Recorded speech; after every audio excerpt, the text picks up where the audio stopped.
کافی وقت سے ایک ٹرینڈ اور بھی چل رہا ہے، لوگ کافی جو اپنے آپ کو بڑا روشن خیال کہتے ہیں وہ ایک چیز یہ بھی کہتے ہیں کہ میرا جی جو سیاسی اختلاف ہے وہ فیس بک کی حد تک ہے، انٹرنیٹ کی حد تک ہے، باقی حقیقی زندگی میں میرا کسی کے ساتھ کوئی اختلاف نہیں۔ بھائی کیوں؟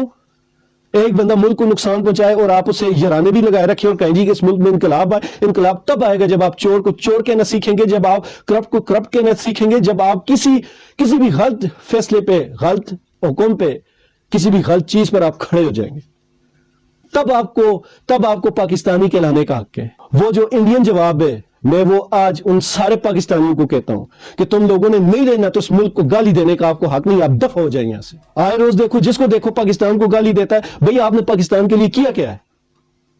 ان دنوں جو حالات بن چکے ہیں، آپ کو تھوڑا سا بھی اندازہ ہے کہ پاکستان جس صورتحال میں اس وقت کھڑا ہے، وہ ساری صورتحال پاکستان کے دشمنوں کے لیے آئیڈیل ہے۔ پاکستان وہ چاہتے یہی تھے، پاکستان یہاں تک